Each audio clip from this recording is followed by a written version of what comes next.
నిన్న అసెంబ్లీ సాక్షిగా చంద్రబాబు నాయుడు చెప్పినటువంటి పచ్చి అబద్ధాలు.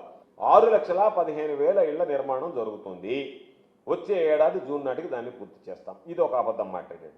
మా ప్రభుత్వం అంటే జగన్ కూటమి ప్రభుత్వం వచ్చాక 3 లక్షల ఇళ్లు నిర్మించింది, 2,200 కోట్లు ఖర్చు చేశాం, దీపావళి కానుకగా 3 లక్షల ఇళ్లు పూర్తి చేస్తామని మరొక అబద్ధాన్ని వల్లివేశాడు.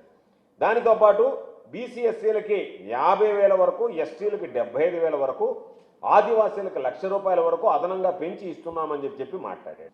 అర్హులైన ప్రతి ఒక్కరికి 2 లేక 3 సెంట్లు ఇళ్ల స్థలాలు ఇస్తున్నామని చెప్పి మరొక అబద్ధం చంద్రబాబు నాయుడు చెప్పడం జరిగింది.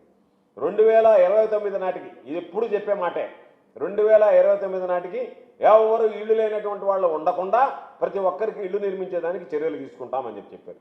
పనిలో పనిగా గత ప్రభుత్వం ఒక మాట ఉంది కదా, విధ్వంసం అనేటువంటిది చంద్రబాబు నాయుడు జగన్మోహన్ రెడ్డి గారికి వైఎస్ఆర్ కాంగ్రెస్ పార్టీ ప్రభుత్వానికి అంటకట్టడానికి అలవాటు పడ్డాడు. కాబట్టి ఈ విషయంలో కూడా వైఎస్ఆర్ కాంగ్రెస్ పార్టీ విధ్వంసం సృష్టించింది కాబట్టి మాకు కొంత టైం పడుతుంది అన్నింటినీ గాడిలో పెట్టడానికి అని చెప్పాడు. టిట్కో ఇళ్లను విధ్వంసం చేశారు జగన్మోహన్ రెడ్డి గారి పరిపాలనలో అని చెప్పాడు. మౌలిక సదుపాయాలను నాశనం చేశాడు జగన్మోహన్ రెడ్డి గారి హయాంలో అని చెప్పాడు. అసలు ప్లానింగే సరిగ్గా లేదు అని చెప్పి అసెంబ్లీ వేదికగా చంద్రబాబు నాయుడు ఏమాత్రం సిగ్గుపడకుండా, ప్రజలు చేదరించుకుంటారేమో అని అనుకోకుండా, మనం ఇంత పచ్చి అబద్ధాలు చెప్తున్నామే అని కనీసం ఇంగిత జ్ఞానం కూడా లేకుండా అన్నిటినీ మరిచి నిన్న అసెంబ్లీ వేదికగా చెప్పారు.